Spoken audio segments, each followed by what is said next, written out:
Reprise du débat, l'honorable député de Saanich-Gorfaine. Merci, Madame la Présidente. C'est encore un honneur de prendre la parole aujourd'hui sur le sujet de la loi pour aide médicale à mourir. C'est la deuxième fois et le deuxième Parlement où j'avais l'opportunité de participer dans les débats et dans les amendements de cette loi tellement difficile, mais aussi absolument essentielle. I think this bill represents Je pense que ce projet de loi représente une amélioration considérable et reflète un certain nombre d'amendements que j'avais proposés à l'époque, mais qui ont été rejetés par la Chambre au cours de la 42e législature. Certains de ces amendements, en fait, ont été repris et approuvés par le Sénat. J'aimerais remonter un petit peu dans le temps et parler de l'évolution des choses à ce sujet au pays. Je me souviens, lorsque j'ai pris la parole, je suis député de Saanich-Gulf Islands, comme ça a été rappelé au moment où je devais prendre la parole. Et il y a plus de commettants qui souhaitent que l'on parle d'aide médicale à mourir que partout ailleurs au Canada. Il y a 2 groupes faisant la promotion de la dignité dans la mort. C'est normal qu'un tel sujet soulève les passions. L'une de mes commettantes m'a persuadé en 2011 et 2012 de défendre l'accès à l'aide médicale à mourir en éliminant les peines prévues par le Code criminel pour les gens qui agissaient motivés par la compassion et le respect de la dignité humaine pour venir en aide à quelqu'un qui était en proie à des souffrances intolérables au cours de ces derniers jours et dernières semaines de vie. L'une des raisons pour lesquelles ma communauté est très impliquée dans cet enjeu, c'est que Sarah Rodriguez, qui était résidente de North Saanich, n'a pas été en mesure de se suicider en raison des effets de la SLA, mais elle a trouvé un médecin qui demeure anonyme à ce jour, qui l'a aidé à mettre fin à ses jours.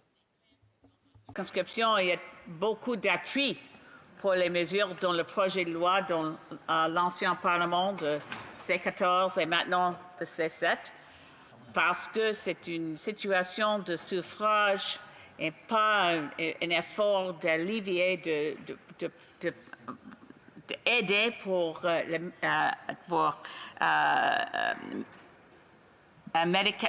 assistance médicale à mourir. C'est injuste. C'est pas dans le pour nous comme et pour tout le monde comme humain. C'est une situation difficile mais tellement grave. Pour Sue Rodriguez. Pour Madame Rodriguez, elle est allée au tribunal.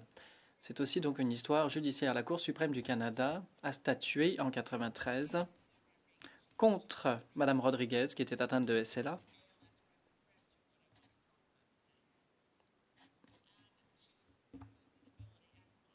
Elle était en perte de capacité de parler, d'avaler, de marcher. On sait par quoi se solde la SLA. Et elle a demandé au tribunal de modifier la loi. Elle s'est heurtée à un mur. Ça, c'était en 1993. Elle est décédée. Soit dit en passant, c'était une décision à 5 contre 4, donc pratiquement à égalité. Mais elle est décédée un an plus tard, le 12 février 1994. 22 ans plus tard, c'est tout le temps qu'il a fallu pour que la loi évolue au pays.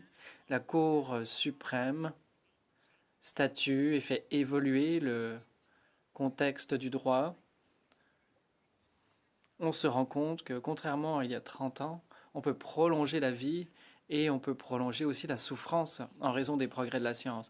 Mais on refuse aux gens, avant d'adopter ce projet de loi au cours de la 42e législature, on refusait aux gens le droit de mourir dans la dignité et la capacité de prendre les décisions qui les intéressent sur le moment de leur mort.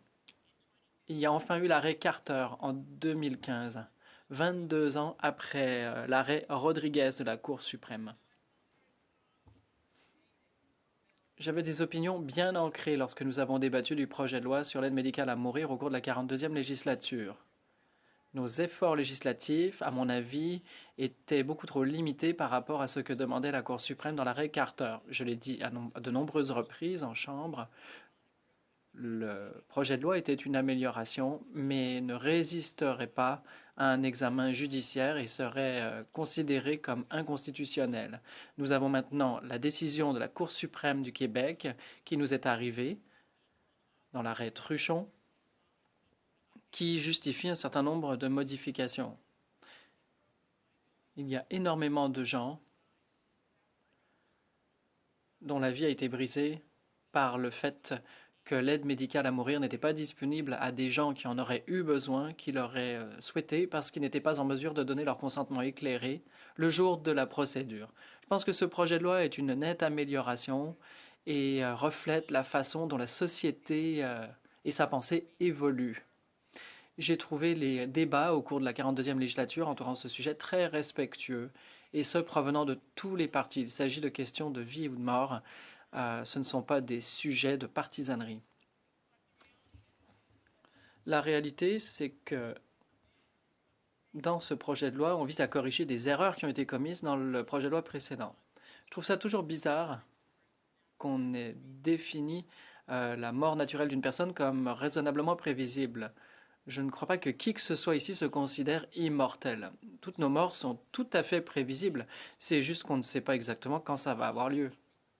Mais pour quelqu'un qui est atteint d'une maladie en phase terminale, leur médecin n'était même pas en mesure de dire que c'était raisonnablement prévisible, mais d'ici quelle date? On met les gens dans une civière et on savait que même atteint d'une maladie comme la SLA en phase terminale, ils ne pouvaient pas forcément obtenir de l'aide médicale à mourir en vertu de cette loi qui a été adoptée et ils ne pouvaient pas donner leur consentement anticipé pour dire qu'ils ne voulaient pas continuer à supporter les douleurs intolérables qu'ils vivaient. L'une de mes bonnes amies m'a envoyé un courriel plus tôt aujourd'hui pour me dire de défendre ce projet de loi parce qu'elle est atteinte de SLA et elle voulait s'assurer que ce projet de loi couvre son cas. J'ai appelé le ministre de la Justice pour m'en assurer et justement, le projet de loi vise les besoins de gens comme elle atteints de SLA. Maurice Bélanger, un ancien de nos collègues, a été vite emporté par la SLA, lui aussi. Mon ami, qui a perdu la capacité de s'exprimer, est en chaise roulante. Elle a des tubes pour s'alimenter, ça lui cause une douleur incroyable. Et elle m'a envoyé un courriel en ce moment même. J'ai été vraiment apaisé de parler au ministre de la Justice. J'ai bien lu ce projet de loi, je l'ai bien compris. Mon ami pourra en bénéficier et pourra donner son consentement de façon anticipée à l'aide médicale à mourir. Je pense qu'il y a un certain nombre d'amendements qui seraient justifiés et j'aurais aimé que la Cour nous donne 4 mois supplémentaires. On a souvent brandi des épouvantails dans le cadre de ce débat, mais je pense que les mesures de sauvegarde adéquates sont prévues par le projet de loi pour assurer la sécurité de tout le monde. Personne ne peut donner la permission à l'aide médicale à mourir autre que le patient, et qui doit respecter des critères très stricts, qui doit faire un serment avec témoin. Et le projet de loi prévoit aussi, le jour de la procédure, que si l'on souhaite indiquer qu'on a changé d'avis, eh bien, le patient a tout à fait le droit de le faire. Et ce, au moyen de différents gestes ou mots, mais pas de gestes involontaires. Je pense que le projet de loi couvre vraiment toutes les circonstances possibles, mais ça va être examiné à l'étude article par article. Le projet de loi continue de s'assurer que la mort est raisonnablement prévisible. Ça peut poser complication. Le libellé qui est employé, le Dr Jocelyn Downey de l'Université de Dalhousie, a des opinions bien ancrées là-dessus. Je suis sûr qu'elle sera appelée comme témoin. De même que la docteure Stephanie Green de l'Association canadienne de l'aide médicale à mourir. On veut s'assurer de donner dans le mille avec le libellé du projet de loi. Je tiens à remercier le ministre de la Justice, le gouvernement, d'avoir fait suite à cette demande et d'avoir entendu la souffrance d'Audrey à Halifax pour que sa mort ne soit pas en vain. Merci, Madame la Présidente. Questions et commentaires, l'honorable secrétaire parlementaire du ministre de la Justice et procureur général. Je tiens à remercier la députée de Saanich Gulf Highlands de son apport au débat ce soir, ainsi que tous les jours depuis de nombreuses années. Elle nous a exprimé avec beaucoup d'éloquence la chronologie et la jurisprudence en la matière, de l'arrêt Rodriguez à l'arrêt Carter, à la décision Truchon. Cela a fait l'objet de débats au cours des 2 derniers jours. Nous tentons d'aller plus loin que ce que veut la décision Truchon en permettant aux patients de donner leur consentement de façon anticipée. On veut pouvoir prendre les devants. Nous pensons que c'est une mesure prudente pour habiliter les patients et les gens qui veulent maintenir un certain degré de contrôle sur leur vie dans leurs derniers jours. Honorable député, je ne crois pas qu'on dépasse ce que préconise la loi. Je pense que les amendements proposés par le projet de loi cadrent exactement avec l'arrêt Carter. Lorsque l'on viole les droits de la personne, il était question de violation des droits de la personne pour ce qui était du consentement de mettre un terme à la vie. Je ne crois donc pas que nous dépassons le cadre de la loi, je pense que nous le respectons. Question commentaire, l'honorable député de Cloverdale-Langley. Madame la Présidente, la députée nous a demandé quelle était la trajectoire de l'enjeu de l'euthanasie au pays. Je la remercie d'avoir posé la question.